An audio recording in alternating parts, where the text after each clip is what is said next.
mi nombre es Maximiliano, soy el director de ventas de NS Focus para lo que es Nola y Sola. Y bueno, agradecerles la presencia. Sé que han estado de alguna forma con bastante actividad respecto a invitaciones a distintos webinars. Creemos que aquí estamos entregando un mensaje bastante importante, ¿ok? Y claro, todos sabemos un poco que esta pandemia nos tiene a todos en la casa, o parte en la casa y parte en trabajo presencial, pero hay un punto importante que de alguna forma los negocios han seguido creciendo, ¿cierto? Así que esperamos entregarle un mensaje, que ustedes se queden con este mensaje y lo pueden llevar al interior de sus compañías, ¿ok? Agradecer al equipo de Think, ¿no es cierto? Y nada, echémosle para adelante. Bueno, como les contaba, todos sabemos que la transformación digital fue liderada un poco a la fuerza por este virus, ¿no es cierto? El COVID-19, ¿no es cierto? Llevamos 2 años básicamente con esta pandemia. Y en la medida que este virus ha avanzado, nos hemos visto obligados, ¿no es cierto?, a cambiar ciertas patrones de conducta, ¿ok? Hoy día está el teletrabajo, la recreación. Netflix ha subido una cantidad increíble, ¿no es cierto?, en su tráfico. Tenemos sistemas de salud también. Muchas veces tú ya no vas al doctor, sino que parte de esa atención al doctor se puede hacer remota, ¿no es cierto? Y todo esto yo creo que llegó para quedarse, ¿ok? Entonces es una tendencia que quedó, ¿no es cierto? Y todo esto además contribuye, el desarrollo de estos servicios en línea también atrae a los atacantes. O sea, los atacantes ven todo esta cantidad de información que se mueve por las redes, portales expuestos a Internet, VPN expuestas a Internet. Entonces hay un aumento no solamente en el tráfico, sino también en los atacantes. Se hace más interesante porque hay una mayor posibilidad de detectar alguna vulnerabilidad y por consecuencia de cometer algún delito, ¿cierto? ¿Cuáles son los riesgos que nos deja esta pandemia? Digo yo. Primero, las compañías deben proteger su negocio, ya que hoy más que nunca está siendo consumido ese servicio o ese canal, ¿no es cierto? Antiguamente probablemente habían compañías que tenían parte de sus procesos de negocio en Internet, pero hoy, dado la pandemia, han tenido que llevar gran parte de su proceso de negocio a Internet. La banca, por ejemplo, tuvo que fortalecer su infraestructura para poder atender a una mayor cantidad de clientes. Lo mismo con el retail, ¿ok? Incluso compañías que antes no tenían ventas por Internet tuvieron que hacerlo, porque si no morían, ¿cierto? O la compañía se iba a la quiebra, ¿ok? Y otra tendencia es el teletrabajo, ¿ok? El teletrabajo llegó para quedarse, ¿ok? Las compañías le encontraron el gustito a este concepto del teletrabajo. Algunas han adoptado por full teletrabajo, otros en un concepto más híbrido, ¿ok? El problema está acá que si esos vínculos a Internet son atacados, ¿no es cierto?, no solamente impactan tus servicios de negocio, en tus servicios de compra o de entrega de información, ¿no es cierto?, sino que además te va a impactar en el teletrabajo. O sea, las personas que trabajan en la compañía, al estar la compañía bajo un ataque, ¿no es cierto?, no van a poder conectarse a la compañía. Entonces, el efecto es, no puedo vender, ¿no es cierto? No puedo dar continuidad a mis servicios de negocio y tampoco mis trabajadores se pueden conectar. Entonces, estamos de alguna forma en el peor de los escenarios, ¿ok? Para atacar esta problemática, básicamente nosotros tenemos 3 tecnologías. En particular, vamos a revisar hoy día todo lo que tiene que ver con denegación de servicios, cuál sería una estrategia correcta para abordar esa problemática, ¿no es cierto? También vamos a revisar lo que tiene que ver con WAF, ¿ok? Y en particular, cómo nuestro motor de escaneo de vulnerabilidades se integra con nuestro WAF, ¿ok? Esto es un concepto bastante disruptivo porque viene a automatizar todo el proceso de detección y por consecuencia de parchado de esas vulnerabilidades, ¿ok? Partamos con lo que es denegación de servicio, ¿ok?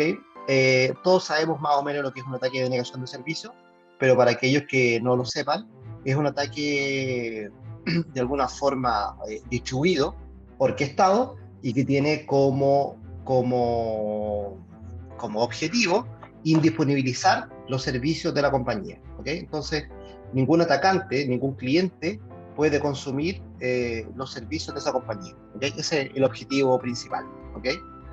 ¿Quiénes participan en estos ataques? Yo diría que hay dos grandes tendencias: los ataques voluntarios o los participantes voluntarios, que son aquellos que ponen a disposición de un atacante su capacidad de cómputo, su enlace a Internet de forma voluntaria, ¿no es cierto? Un ejemplo de esto, yo siempre pongo de ejemplo a la gente de impuestos, ¿no es cierto?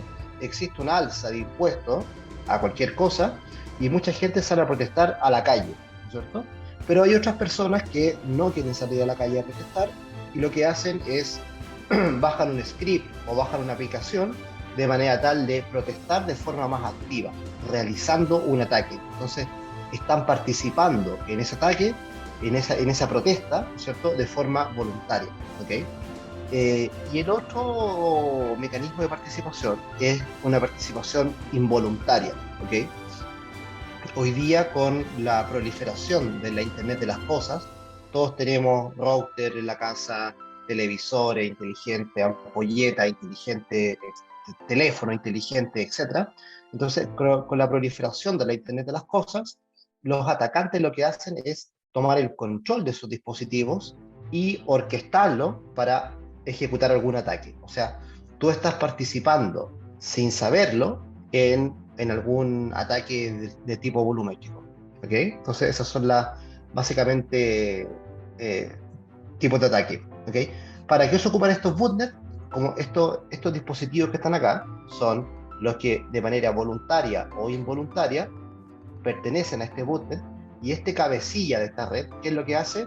De alguna forma vende esa capacidad de cómputo o esa capacidad de ataque para hacer distintas cosas. Puede ser propagación de spam, ¿cierto? Ataque volumétrico, o como lo conversábamos hace un rato, todo lo que tiene que ver con ransomware. ¿Okay? El caso particular de cómo funciona esto en denegación de servicio es que este cabecilla de esta botnet toma el control de estos dispositivos, ¿no es cierto? Y los hace enviar requerimientos que parecieran ser válidos sobre alguna víctima. ¿Ok? Entonces, ¿cuál es el efecto de eso? Que en definitiva existe una saturación de los enlaces y de los servicios por requerimientos que parecieran ser correctos, pero que en realidad es una botnet que está actuando para saturar tu infraestructura, tus equipos, tus servicios. ¿Ok? Desde el punto de vista de categoría de ataque, tenemos dos grandes categorías: los ataques volumétricos, ¿no es cierto? Que yo diría que es relativamente fácil darse cuenta, porque hay un síntoma súper claro, que es que tus enlaces a Internet tienen un 100% de saturación. Entonces, si alguien de los asistentes acá ha tenido un 100% de utilización en sus enlaces a Internet, es altamente probable que haya sido víctima de un ataque de denegación de servicio volumétrico, ¿no es cierto? Los otros ataques que ya no son volumétricos, ¿ok? Son ataques más bien aplicativos o ataques un poco más inteligentes que pasan bajo el radar comúnmente porque son de bajo tráfico, ¿ok? Pero ¿cuál es el efecto? El efecto es que sus servidores web, ¿no es cierto?, están con un alto nivel de uso. Entendamos que eso no responde a un alto nivel transaccional, ¿ok? Están con un alto nivel de uso. Y o todas tus capas de seguridad convencional, balanceadores, firewall, etcétera, también están con un alto nivel de uso. ¿Okay? Entonces, aquí viene otro síntoma. Si alguno de los presentes ha sufrido estos síntomas respecto de que sus servidores están con un alto nivel de uso o su infraestructura de defensa convencional eh, está con un alto nivel de utilización, es probablemente que estén siendo víctimas de un ataque aplicativo, ¿okay? O un ataque más un poco más inteligente. ¿Okay? Y siempre nos encontramos con esta dificultad, pero espero poder aclarársela, que muchas veces ustedes ya tienen alguna capa de protección, ya sea un firewall, IPS o lo que sea, ¿no es cierto?, que de alguna forma tiene un check para protección de DDoS. ¿ok? ¿Cuál es el problema de esto? Los firewalls son excelentes, los IPS excelentes, IPWAF excelente, pero ¿cuál es el problema? Que todas estas medidas de protección tienen una vulnerabilidad, es que son stateful, ¿ok? Entonces manejan tabla de estado. ¿Qué es la tabla de estado? Es un trozo de memoria del firewall o de lo que sea, ¿no es cierto? Que de alguna forma es el encargado de controlar las sesiones, ¿ok? Entonces el atacante, ¿qué hace? Empieza a abrir una serie de conexiones, una, 1000, 2000, 3000, las que sea, y en algún momento ese trozo de memoria se satura. Al saturarse, el firewall empieza a rechazar conexiones y se transforma más bien en un cuello de botella, ¿ok? En ese ataque. Entonces empieza a participar en el ataque. ¿Por qué? Porque ya no deja entrar conexiones, ni buenas ni malas, ¿ok? Entonces, en definitiva, cualquier estrategia de protección que se base en tecnología stateful no es una buena idea para una protección efectiva contra ataques de denegación de servicio. ¿Okay? Entonces, esto es lo primero. Si vamos a protegernos contra denegación de servicio, tiene que ser stateless, no stateful. Eso es lo primero. ¿Okay? Eso es súper relevante. ¿Por qué? Porque nuestra aproximación a la mitigación de esta problemática es siempre híbrida. ¿Okay? On-premise, ¿no es cierto? Como tal cual lo dice acá, y además una protección en nube, ¿ok? Vamos a repasar los dos, pero vamos a partir por lo que es protección on-premise, ¿ok? ¿Qué significa una protección on-premise? Es un dispositivo stateless, ¿no es cierto? Que se ubica lo más afuera posible, ¿ok? Fíjense que vamos entre el router de borde y la primera capa de seguridad de protección más convencional, que es el firewall. ¿Qué es lo que hacemos con esto? Es permitir que todas las capas de seguridad que están de aquí hacia abajo sigan funcionando de forma correcta. ¿Ok? No es que nosotros vengamos a reemplazar esas tecnologías. Lo que hacemos es protegerlas porque son vulnerables a ataques de acotamiento de recursos, por ejemplo, y frente a un ataque dejan de funcionar. ¿Ok? Entonces lo que hacemos nosotros es proteger toda esa infraestructura de seguridad hacia el interior de tu compañía. ¿Ok? Punto a destacar, bueno, tenemos capacidad de mitigación hasta de 80 gigabits, que es bastante, ¿no es cierto? Inspeccionamos todo el tráfico, porque vamos inline, ¿ok? Vamos y cortamos los enlaces a internet, los introducimos en nuestra infraestructura y luego dejamos pasar solo el tráfico fidedigno. Y un tema bastante relevante es que del día cero que tú instalas esto, ya estás protegido, ¿ok? Hay otras tecnologías en el mercado que tienes que pasar por procesos de aprendizaje, ¿ok?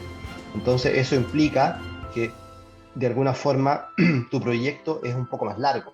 ¿Por qué? Porque esta tecnología tiene que aprender el tráfico. Una vez que lo aprende, recién podría entrar a proteger, ¿ok? ¿Cuál es el problema de eso? Que mientras estás en este proceso de aprendizaje, podrías tener un ataque. Entonces, se invalida ese proceso de aprendizaje, ¿ok? Entonces, esta es una de las diferencias bastante relevantes, ¿ok?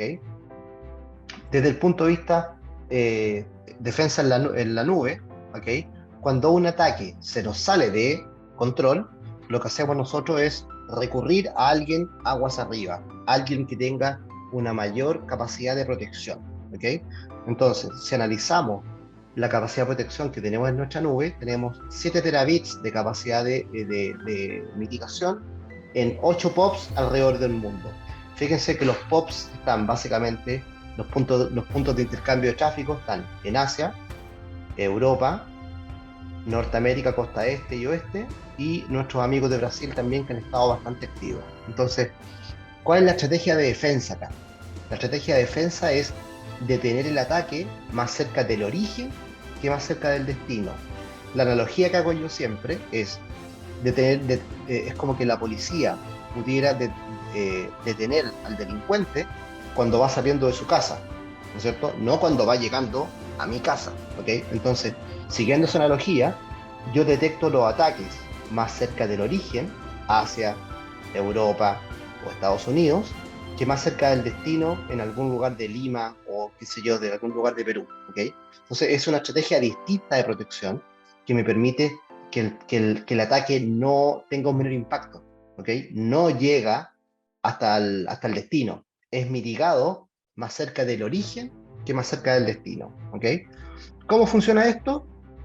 Básicamente se instala tecnología para lo que es detección del ataque y ocupamos una función que es propia de Internet, que es el protocolo BGP, ¿no es cierto? Entonces, cuando llega un ataque, de alguna forma, por explicarlo en simple, agregamos un salto más en la red, de manera que todo el tráfico se va a nuestros centros de mitigación. Cuando digo todo el tráfico, fíjense, el tráfico de ataque, tanto el tráfico de clientes reales, ¿no es cierto? Todo ese tráfico es derivado en nuestro centro de mitigación, se detecta el ataque, se mitiga el ataque y luego es devuelto por un túnel GRE hacia los data centers de ustedes, ¿ok? Esto te permite automatizar, ¿ok? Tal como lo dice el título de la charla, más rápido, ¿no es cierto? Fíjense que nuestra estrategia de protección es siempre híbrida. ¿Híbrida qué significa? No basta solo on-premise, así como tampoco no basta solo cloud para una estrategia de protección adecuada contra la denegación de servicio. On-premise tenemos la capacidad de detectar y mitigar ataques, ¿ok? Hasta el ancho de banda, ¿ok? Hay un recurso finito que es el ancho de banda que cada uno tiene en su conexión a Internet, ¿ok? Por consecuencia, cualquier ataque que supere ese ancho de banda ya es volumétrico, porque de alguna forma saturó el enlace, ¿ok? Entonces, es en ese punto cuando yo debo tener una estrategia de nube. Tengo que tener alguien aguas arriba que de alguna forma tenga esta capacidad de protección con una mayor espalda técnica, ¿no es cierto? Es por eso que ahí viene nuestra nube. ¿Por qué solo on-premise no sirve? Por lo que les decía, on-premise, recurso finito. En algún momento del ataque se va a saturar el enlace. Con el enlace saturado, quedaste con tus servicios no disponibles, ¿ok? ¿Por qué solo nube no basta? Comúnmente existen lo que se llama las CDN, ¿no es cierto?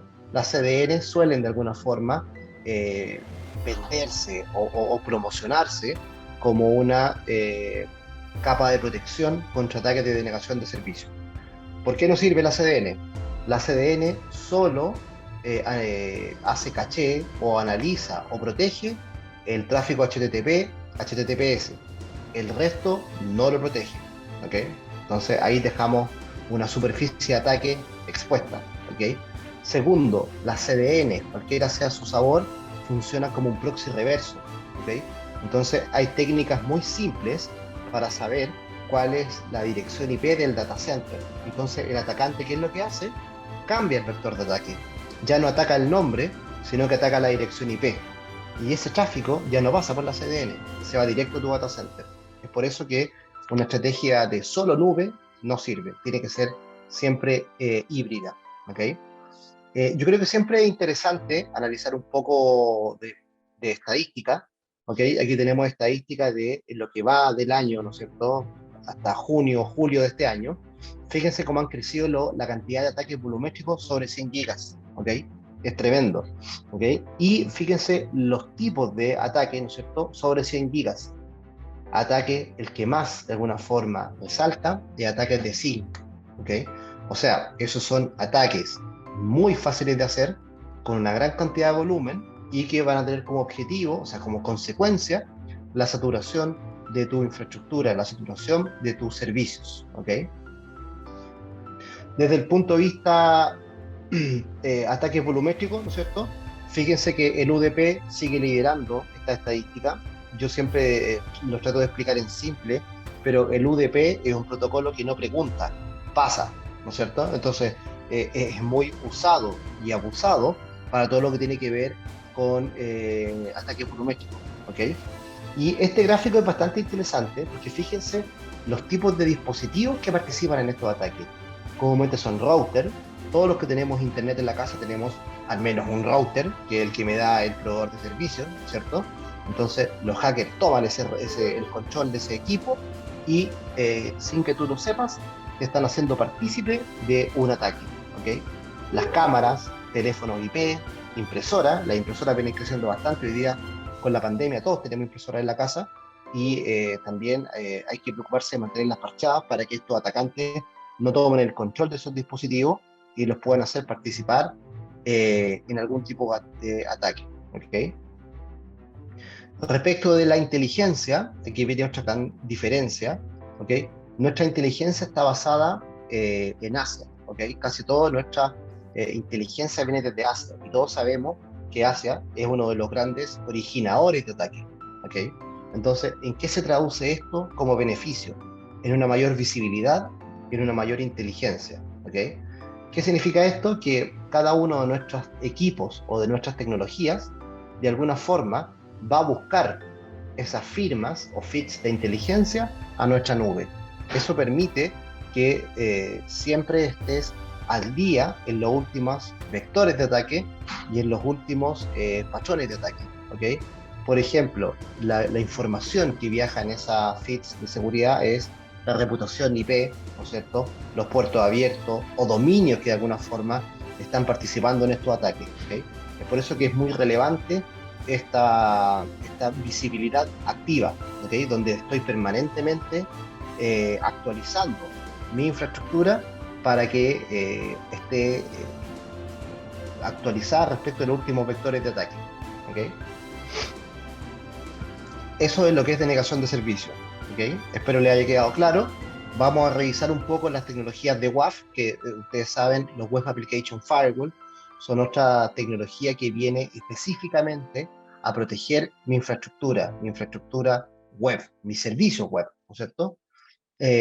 ¿Cuál es el desafío hoy día? De alguna forma, el desarrollador convencional siempre ha estado sujeto, ¿no es cierto?, o estresado para poder responder a aplicaciones escalables o aplicaciones que de alguna forma funcionen rápido, qué sé yo.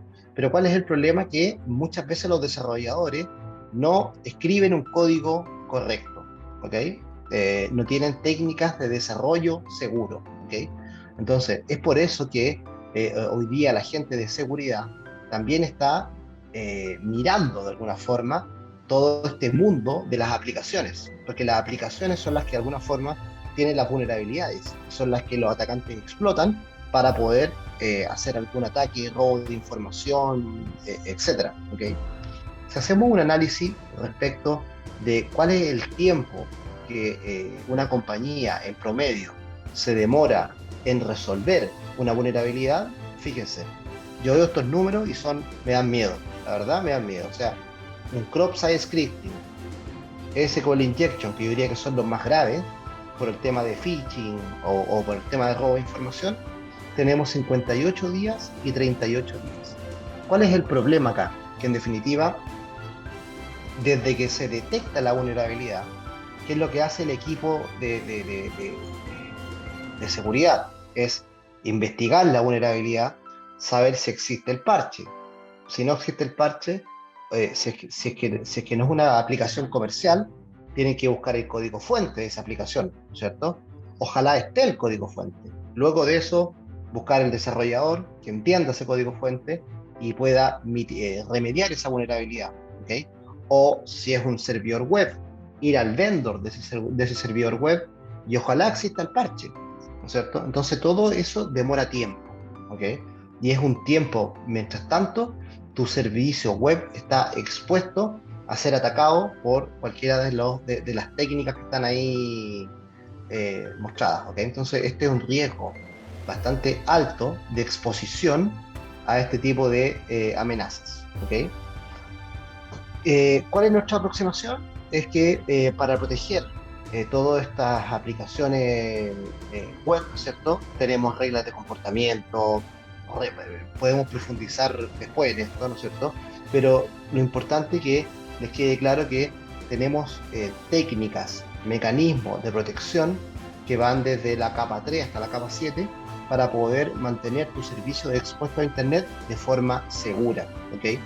Eso implica la desencriptación del protocolo cifrado. Hoy día la mayor cantidad del tráfico es cifrado, ¿okay? Porque ya sea por regulación o por lo que sea, ese tráfico tiene que ir cifrado. Entonces tenemos la capacidad de desencriptar eso, analizar lo que va adentro que sea o no sea un ataque o un intento de ataque o de robo de información. ¿Cuál es la parte disruptiva de esto? Que esto es lo que de alguna forma nos ha llevado a tener tanto éxito, es la automatización. ¿Ok? ¿Cómo funciona esto en simple? Porque ya me han quedado 5 minutos. Primero, nuestro motor de escaneo de vulnerabilidades detecta la vulnerabilidad. ¿Ok? ¿Ok? Ese informe, de alguna forma, esa información se le entrega a nuestro WAF y nuestro WAF, ¿qué es lo que hace? Automáticamente hace un smart patch. ¿Ok? O sea, esto es desde que se detecta la vulnerabilidad hasta que se parcha, es algo relativamente instantáneo. ¿Ok? ¿Cómo es el ciclo de vida hoy día?